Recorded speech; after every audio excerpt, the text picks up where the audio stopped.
Welcome to Ridge Life. I'm Tim, and today on Ramblings, I wrecked the beast. That's right. I wrecked my new F-250 Super Duty pickup truck. I guess it's not new anymore. It is it's a 23 model. I got the end of 23, so I've had it 24, 25, so 2.5 years, something like that. And it's not the first time it's been wrecked. If you recall, right after I first got it, I'd loaned it to someone, and they had backed in to a trailer, a hitch trailer, tow behind trailer, little utility trailer, and they messed up the back right bumper with the sensors. And now mine's got a painted bumper. It's that trimmer package, and has a painted bumper, and so the bumper had to be, sensors replaced, new bumper piece, new panels. It was like $2,000 worth of damage. And no, I didn't hold them at blame. Matter of fact, they paid for it and everything out of their pocket, and I appreciate them doing it. But they felt so bad too. It was right after I first got it and loaned it out. And it wasn't David from Come On Homesteading, by the way. A lot of people thought it was David, because David messed his truck up twice now, right? He's got a 24 F-250. He was putting the pallet forks in the back of the truck while I was helping him. Actually, he was using a pallet forks, and he was putting a cage, safety cage, to go on it, and he set it down, and then the fork messed up the top of his roof in the back right side. But he was also coming back from Oklahoma or something, and he hit some road debris or something, I think, and that messed up the front right side of his truck. So I'm just catching up to him, apparently. I did have my bumper fixed, so that's good. But what happened to me was totally my fault. And it's just one of those ego things. It's like, oh my gosh, Tim, why'd you do this? And it just goes to show that it happens to the best of you, right? It happened to the people I loaned it to, and it happened to me. Because what happened was, and I'm going to take you over here in a minute and show you the damage, so make sure you stick around. But I just want to sit down right now and do some rambling with you, and then we'll go over and see the damage to the truck. So what happened was, I had pulled into Grandma Carol's to eat lunch. I brought her some lunch, and we sat down to eat. And see, normally when you pull into Grandma Carol's, she's got her driveway. She's parking in the garage now. We got the motorcycles out. They're up here. One's at Meredith, and one's up here on the ridge. And so she parks her car in the garage now. And we had poured gravel right next to her driveway. So when I used to live down there, when the Ridge crib was down there, I would park right there next to her, and she would have the driveway, right? So what I do now is I pull in the driveway since her car's in the garage. Well, my uncle had brought over his motorcycle trailer. It's a little two-wheel utility trailer. You've seen it before with the ratchet straps and everything. Because Meredith and I are going to the Steel Horse Rally with David and Anthony, Country Cure, and Come On Homesteading. We're going over to Arkansas here weekend after next.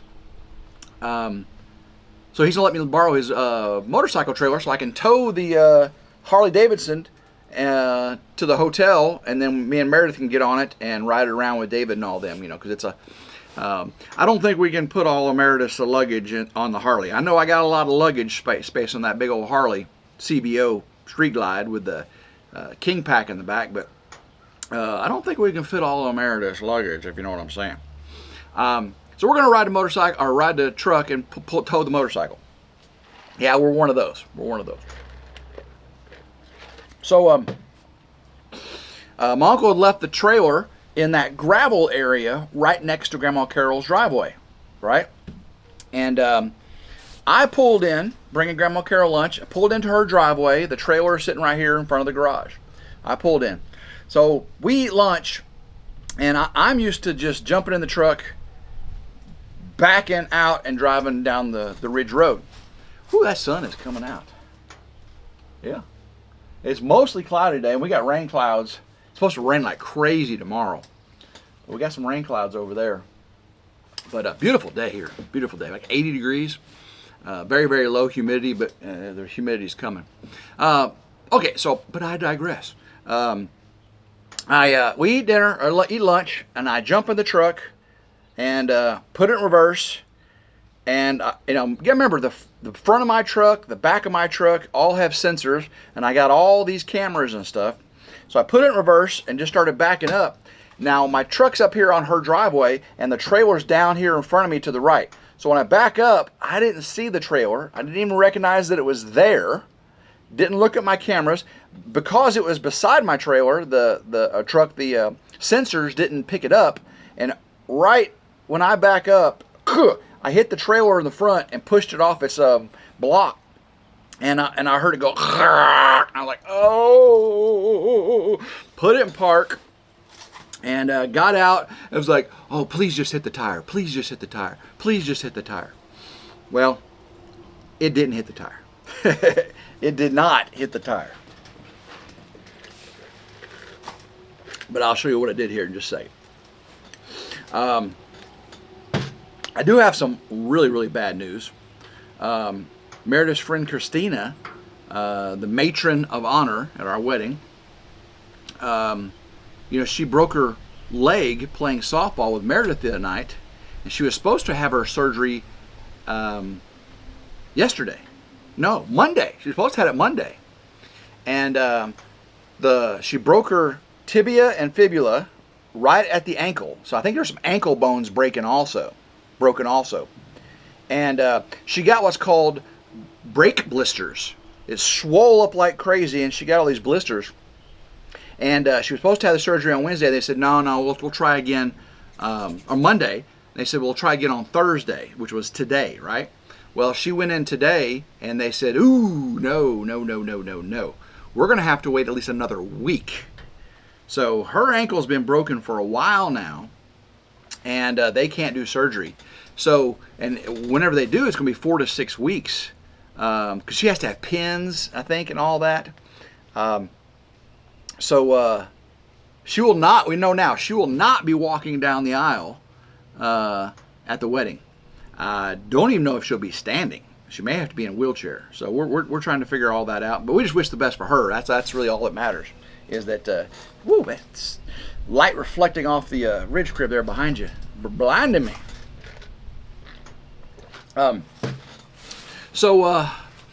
She best wishes for her.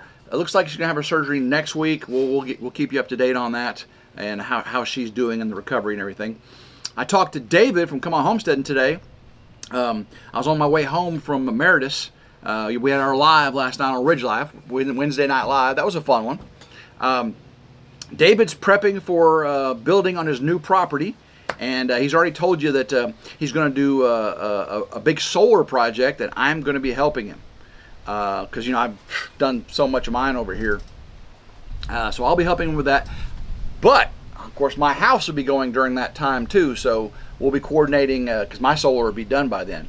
I'll be coordinating building my house. Of course, he'll probably come over and help me a little bit too. We help each other out. It's not a quid pro quo or anything. It's just a brother helping brother. So we don't keep track. We don't keep score of who's helped more for what and all that kind of stuff. So. So he's got some good progress going on that. Got some big things to tell you about, and I can't wait for him to share it with you. I did have an accident, guys. Not just wrecking the truck. Last night at Meredith's, I fed the animals, and we put Reese, because he eats special food. He's an old guy, the quarter horse. I put him in the stall, and then afterwards I go outside and let him out, turn him out back into the pasture. Well, so after the live last night, it was dark. I went out to turn him out, and I put a little halter leash. I didn't really put the halter on him, just put the halter lead around his neck. I opened the stall door, and I walk him out down the hill. I opened the gate, make sure none of the other horses are around. I opened the gate, and I got him real close to me here, and I'm real close to the gate. And I opened the gate, and he just starts walking forward like this. And normally, I would step back, open the gate, and then let go of the one side of the lead, and he would just pull out of it, right? We don't tie it because he sees a snake or something, takes off. Yeah, you don't want to have a tied lead around his neck. So I was like this though. I opened the gate and he walked forward, stepped right on my right foot, all across the pinky toe, the little toe, and the top right side of the foot. Now I don't know if it's fortuitous or not that I was wearing my Crocs. If I was been wearing steel toes, he probably would have squished it a little bit. But what happened was when he stepped on it, the Croc, squished in. It did pinch my feet, but I think it gave some cushion because the thick Croc below it, my foot kind of sunk into it, and he just stepped off of it.